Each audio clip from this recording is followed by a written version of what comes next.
about all this great stuff that I was going to, profound things that I was going to, talk about. And I am.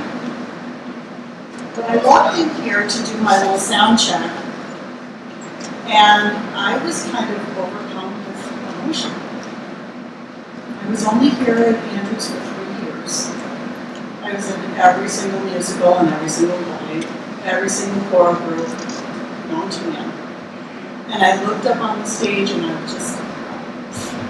got a little teary, I have to admit. So, I'm going to talk about taking the leap of faith. Do you guys know what that means? Taking the leap of faith.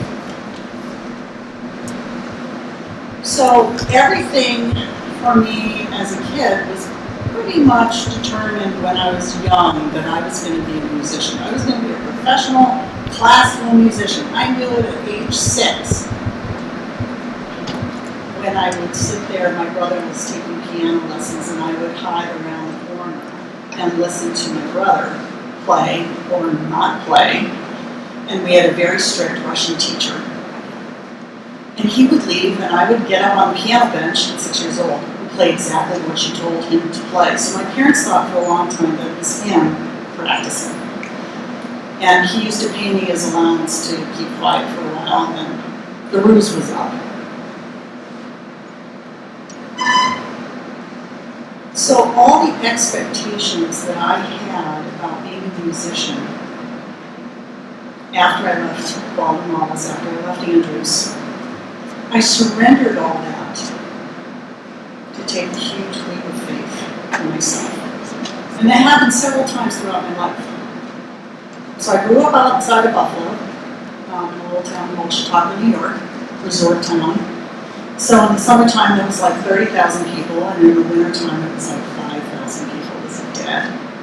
We had a little tiny high school, or school system, kindergarten through 12, 500 kids. For a public school, that's very small. And my mother was the English teacher there. And I think after her second week of teaching, she told my dad, "We really need to get the kids somewhere else for education." Not that it was a bad school, but there wasn't a lot of resources and opportunities. My father was an Episcopal minister, my mother was the English teacher that did all the plays and everything else. She also grew up in Cleveland, as did my father. They met at the Cleveland Playhouse when he was an actress in the late 40s, early 50s. So my brother was the first to go. He went off to Kent School in Connecticut, very nice institution. And my parents gave me a year to think about going away to school. I was on the swim team, I took piano and voice all the time, and that was kind of my world. And I was sitting in my music class at my old high school as a freshman. And the music teacher asked all the kids, "What are you guys going to do when you get out of here?" Some of the boys raised their hands and said, "Oh, it's a big farming community. A lot of the guys were going to go and take over the family farm, or be a fireman, or something of that nature, service, mostly in service, while the girls were going to be nurses." And the majority of my friends said, "Get married and stay at home with and make babies." And I raised my hand and was like, "I'd like to be a classical musician, please." So I was laughed at by my friends. They thought that was crazy. So I came home that night and I told my parents, "I'm ready to go. I think I can do this." So I arrived at Andrews my sophomore year. And, it was really different, Well, we didn't have uniforms back then either. We had to wear dresses or skirts during the day, and then Friday we were allowed to wear pants. That was a big deal. And we had chapel, which is assembly now. And, it was a lovely time here. It wasn't all rosy.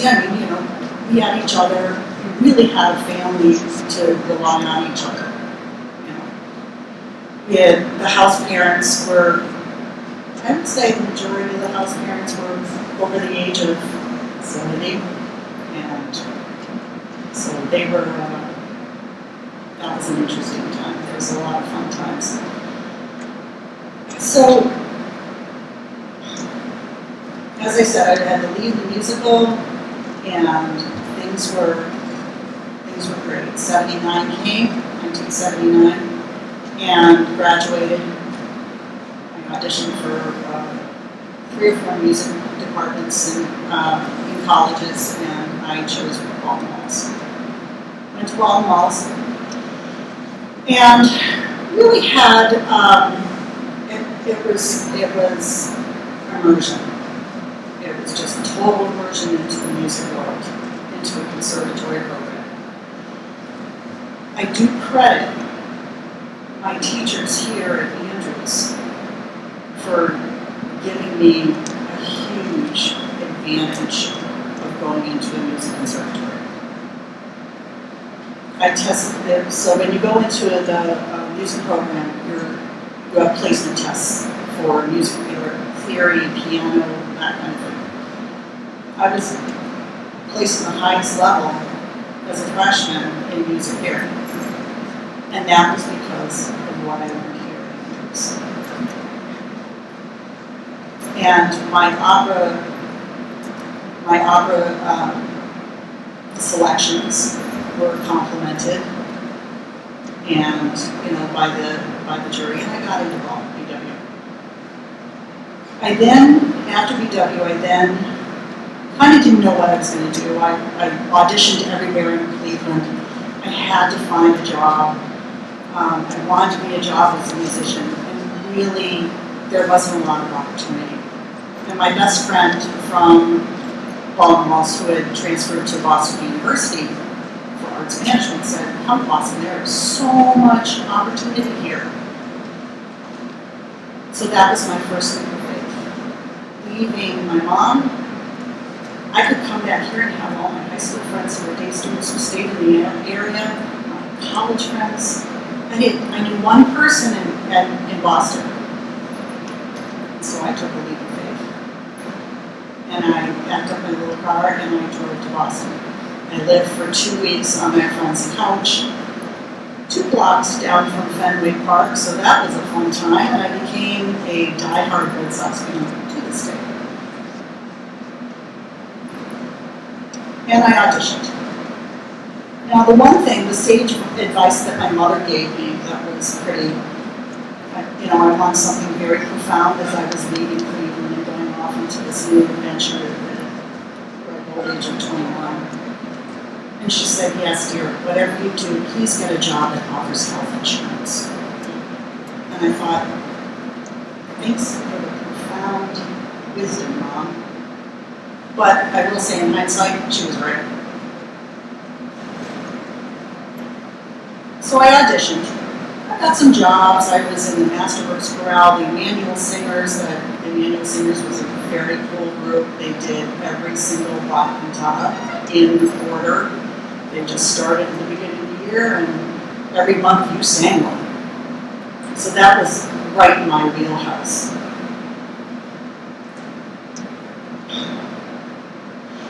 But I really needed a job that offered health insurance. So I got a job at a group home. I didn't know what a group home was. I had no experience with people with developmental disabilities. Most of the people in 1983, 84, when I was there, came out of horrible living conditions in state-run institutions. So I got a job as an overnight staff. They paid me to sleep. I was like, I can do this. Well, maybe I couldn't. These guys had my number. There were 5 gentlemen living in this house. They didn't do anything I asked them to do. But we all had one thing in common: music. So I sang. And they looked at me and they started singing, and we sang through shower time, and we sang through dinner time, and we sang through medication time, and we got up and did the whole thing. Of course, there was only one song that they would let me sing, and we sang Dancing Queen by ABBA. I'm an ABBA fan back. And we sang Dancing Queen for, 6 months. And if it got my buddy Bill up and ready in the morning, I was all in. Because otherwise it was a long morning. I started with a vocal coach at the the Community Music Center in Boston. Now, the Community Music Center of Boston was right across from the old Boston Ballet. And there was a whole arts community right in the south end of Boston. It was terrific. So I would play for ballet classes at Boston Ballet, get paid, run over, take voice lessons, hand my money over to them, and had a great experience with my vocal coach. She was just absolutely wonderful. Really talked about music as being therapeutic.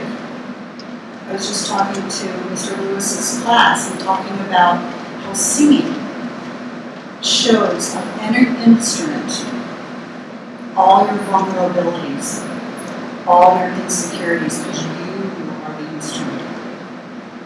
And I would have a horrible day, and I would come out of my voice session feeling pretty good. So I got an internship at the music therapy department because I was able to pay for my lessons. So that was awesome. One night we said, we're doing this healing, we're doing a therapy session for caregivers. Now during the AIDS epidemic, it was very stigmatized. People were dying left and right of this mysterious illness that nobody really had a handle on. I lost a couple of very good friends. And this was, I was like, yeah, so we're going to go with the patients. And they said, no, we're doing the caregivers. They don't have any support with themselves.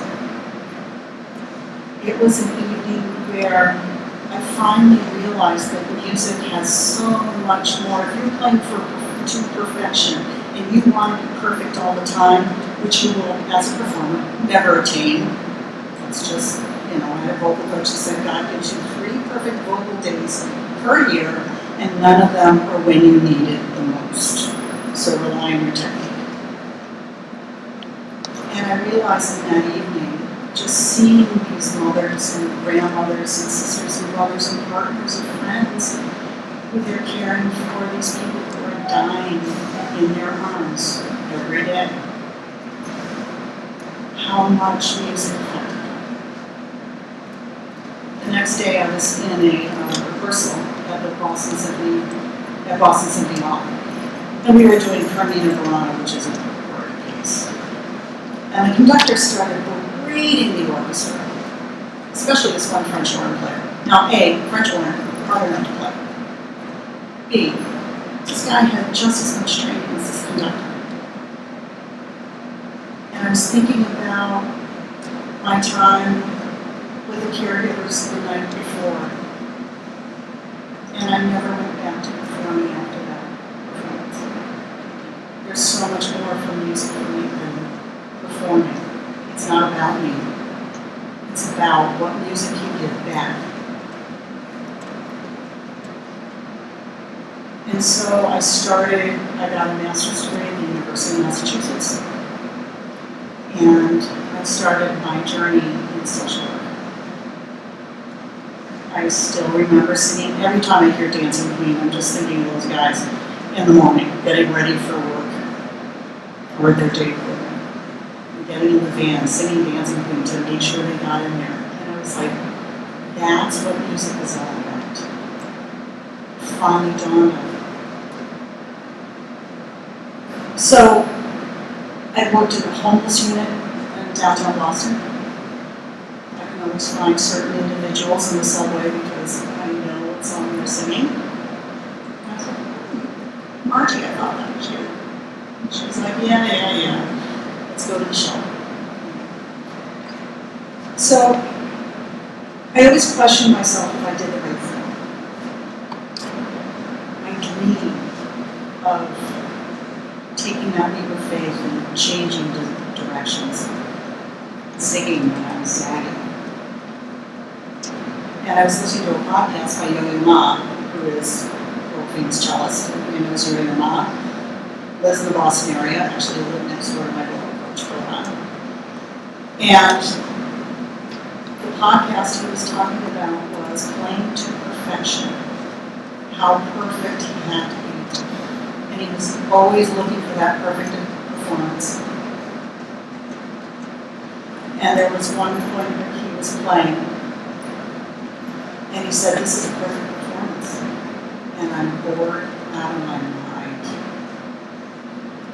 And he took a different path. Yes, he performs all over his resources, he can do that. He's the best cellist ever to live in our lifetime. But he was a big proponent of music therapy. He would come to little schools and private music therapy sessions just to sit in. He also said that sometimes you just can't play to perfection, you have to play for the human spirit. And that's when I realized that my life was okay. I have a good friend who's my yoga, who also teaches yoga. And I was telling her about coming back to my high school, and, most people don't, I don't do that. And I said, well, then I explained what Andrews and the family is all about. And she goes, oh, that's cool. What are you talking about? I said, taking a leap of faith and how I got into social work versus performance. And she said, oh, that's so cool. That happened to me. I said, what do you mean? She goes, well, when I moved from Seattle, I wasn't always a yoga instructor. I was an aerospace engineer for NASA. I was like, wow, that's beyond my pay grade. How'd you end up being a yoga instructor? And she said, I just realized that I couldn't have that stress in my life anymore. I always wanted to be an aerospace engineer. But I love doing what I do now, being personal with people, having that interaction. So, the day before I came here, I was going to my job. I had to go visit some individuals on Nantucket. And I'm sitting on the ferry, looking out at the ocean, and realizing and reflecting my time in Andrews, and thinking I could not have done any of this in my life if it wasn't for that initial leap of faith of coming here. Thanks.